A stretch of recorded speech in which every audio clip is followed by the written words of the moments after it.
নমস্কাৰ প্ৰিয় বন্ধু বান্ধৱীসকল, মই কৃষ্ণদত্তই আপোনালোক সকলোকে পুনৰ এবাৰ স্বাগতম জনাইছোঁ মোৰ অন্য এটি ভিডিঅ'লৈ। আজি এই ভিডিঅ'টো হ'বলৈ গৈ আছে আপোনালোকে আটাইতকৈ বেছি বিচাৰি থকা এটা বিষয়ৰ ওপৰত। এই ভিডিঅ'টোত আপোনালোকক মই ক'বলৈ আহিছোঁ মই মোৰ নিজৰ অভিজ্ঞতাৰ পৰা মই কেনেকৈ মোৰ ৱেইট 68ৰ পৰা বৰ্তমান 52 কৰিছোঁ। মানে এই ভিডিঅ'টো হ'বলৈ গৈ আছে আমি কেনেকৈ আটাইতকৈ টান কাম বুলি ভাবি থকা ৱেইট লছ জাৰ্নিটো আৰম্ভ কৰিব পাৰোঁ আৰু কেনেকৈ আমি শেষ কৰিব পাৰোঁ। আজি ভিডিঅ'টো খুবেই ভাল হ'ব, ইণ্টাৰেষ্টিং হ'ব। যিসকলে ৱেইট লছ কৰিব বিচাৰি আছে তেওঁলোকে মোৰ ভিডিঅ'টো শেষলৈকে চাব, তেতিয়া ভালদৰে বুজি পাব। মই আশা কৰিম এই ভিডিঅ'টোৱে যদি কোনোবা এগৰাকী ব্যক্তিকো অকণমান সহায় কৰে তেনেহ'লে মোৰ ভিডিঅ' বনোৱা সাৰ্থক হ'ব।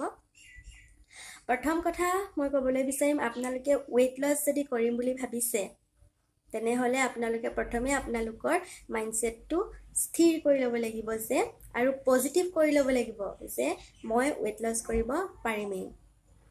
আৰু এটা কাম কৰিব লাগিব, আপোনালোকে মিঠাটো একেবাৰে বাদ দি দিব লাগিব। কাৰণ আপোনালোকে হয়তো জানেই যে আমাৰ শৰীৰৰ বাবে একেবাৰে অলাগতিয়াল বস্তুটোৱে হৈছে কি মিঠাটো। আপোনালোক সকলোৱে চেনিটো এৰিব লাগিব যদিহে ভাবিছে ৱেইট লছ কৰিম, যিদৰে ময়ো এৰি দিছোঁ। ময়ো আছিলোঁ ছুইট লাভাৰ, কিন্তু মই যেতিয়াৰ পৰা ভাবিলোঁ যে মোৰ ৱেইট গেইন হৈ গৈ আছে মোৰ 68 কেজি পাইছেগৈ আৰু দেখিবলৈও মস্ত বেয়া লগা হৈ গৈছে, নিজকে গধুৰ লাগে। আগৰ এইবিলাক ব্লাউজ আগতে ফিটিং নহয়, একদম বেয়া লাগে পিন্ধিবলৈ। আগৰ কাপোৰ এটাও জোখৰ নহয়, কিমান মনটো বেয়া লাগে। লগৰবিলাকৰ লগত ফটো মাৰিবলৈ বেয়া লাগে আৰু আগৰ ফটোবিলাক দেখিলেতো আৰু বেয়া লাগি যায়। সেইকাৰণে ভাবিলোঁ নাই আৰু মই চেনিটো এৰিবই লাগিব। শেষত মাইণ্ডছেটটো ফিক্স কৰিলোঁ যে মই চেনি এৰি দিলোঁ আৰু এতিয়া ৰিজাল্ট আপোনালোকৰ সন্মুখত আছে। মই এই ডায়েটটো মইনো কেনেকৈ কৰিছোঁ, মোৰ প্ৰচেছটো আপোনালোকক এতিয়া মই শুনাম। আপোনালোকে যদি মোৰ প্ৰচেছটোত কৰে মই 100% চিয়'ৰ আপোনালোকে এমাহৰ ভিতৰতে গম পাব অলপ হ'লেও আপোনাৰ ৱেইট কমিব। মই ৰাতিপুৱা শুই উঠিয়েই প্ৰথমে এগিলাচ কুহুমীয়া গৰম পানী খাওঁ। গৰম পানী গিলাচ খোৱাৰ অলপ সময়ৰ পাছতে মানে 20-30 মিনিটমানৰ পাছতে মই একাপ লাল চাহ খাওঁ। লাল চাহ কাপত কিন্তু কেতিয়াও চেনি নিদিওঁ আৰু লগত মই কেতিয়াবা এখন বা কেতিয়াবা দুখন মেৰিগ'ল্ড বিস্কুট খাই দিওঁ। তাৰ পাছতে মই গা পা ধুই ছোৱালীৰ কাম বন কৰি ৰুমৰ কাম বন কৰি মেলি আজৰি হওঁ। তাৰ পাছত মই কি কৰোঁ জানেনে? তাৰপাছত মই 8:30ৰ পৰা 8:45ৰ ভিতৰত ভাত খাই দিওঁ। ভাত মই যিহেৰে থাকে তিহেৰেই খাওঁ। মাছে থাকিলে মাছেই খাওঁ, মাংসই থাকিলে মাংসই খাওঁ, ডিম থাকিলে ডিম খাওঁ, পনীৰ থাকিলে পনীৰ খাওঁ। মুঠতে ভাত খোৱাত একো বাছ বিচাৰ নাই। তেল মৰাই খাওঁ, মছলাই খাওঁ, চব খাওঁ। একো ভাত খোৱাৰ লগত কথা নাই। আপোনালোকে ভাতটো পেট ভৰাই খাব।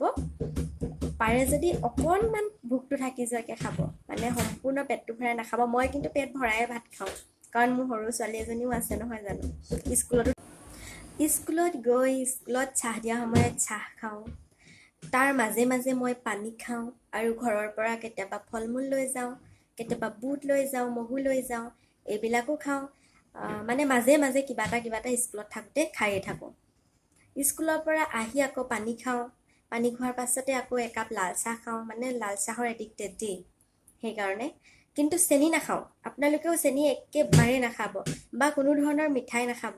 কিন্তু কেতিয়াবা স্কুলত মই অকণমান মিঠাই খাওঁ, এটা দুটা মাজে মাজে।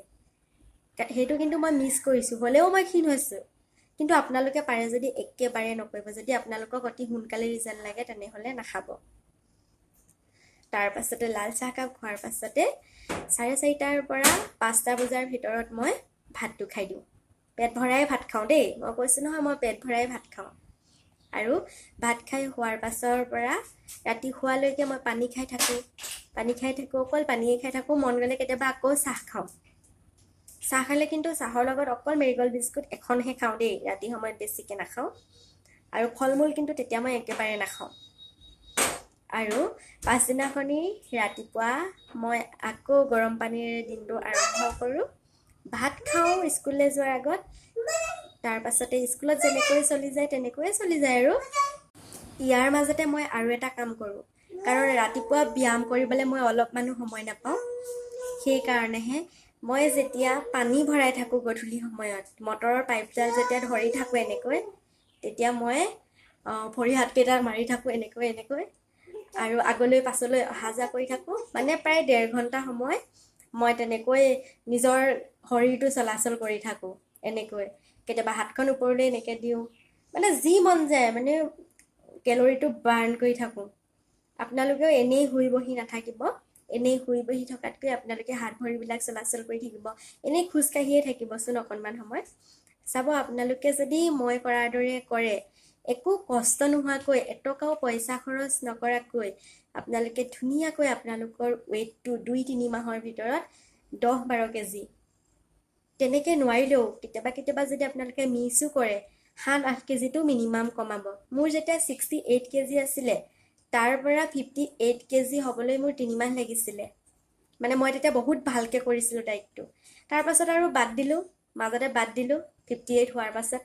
তাৰপাছতে কিন্তু এতিয়া 58 হোৱাৰ পাছত মই এতিয়া কৰি থকা প্ৰায় 1.5 মাহমান হোৱাই নাই, হ'ব আৰু। কিন্তু এতিয়া মোৰ কিমান কমিছে জানেনে? 6 কেজি। বিশ্বাস কৰক, মোৰ 6 কেজি কমিছে। আপোনালোকে হয়তো দেখিছেই, মোৰ অলপ অলপ এইডাল ওলাইছে। এইডাল বোলে বিউটি বৰ্ণ বুলি কয়, মই নাজানো, শুনিছোঁহে, কিন্তু মোৰ বহুত ভাল লাগে এনেকৈ ওলাই থাকিলে দেখিবলৈ। আৰু এতিয়া মই বহুত সুখী। আৰু বেছি নকমাওঁ মই, আৰু খুব বেছি 2 কেজি বা 3 কেজি কমাম। কাৰণ একেবাৰে ক্ষীণ হৈ গ'লেও মই নিজকে ভাল নেদেখোঁ। মানে এইবিলাক যদি একেবাৰে এনেকুৱা হৈ যায় কেনেকুৱা লাগিব বাৰু দেখিবলৈ? মোৰ মুখৰ পৰা যদি এইডোখৰ এনেকৈ কাটি দিয়া যায় কিমান বেয়া লাগিব, হয় নাই? সেইকাৰণে মই একেবাৰে ক্ষীণ হৈ যাব নিবিচাৰোঁ। মই 50 কেজি হৈ থাকিলেই বা 48 কেজি হৈ থাকিলেই হ'ব, আৰু তাতকৈ বেছি মই ক্ষীণ নহওঁ। আৰু আপোনালোকে যিমান মন যায় সিমান কমাব পাৰিব। এই প্ৰচেছটোতে কৰক। আপোনালোকে মোৰ ভিডিঅ'টো ইমান টাইম চালে ধৈৰ্য সহকাৰে, তাৰ বাবে আপোনালোকক বহুত বহুত ধন্যবাদ।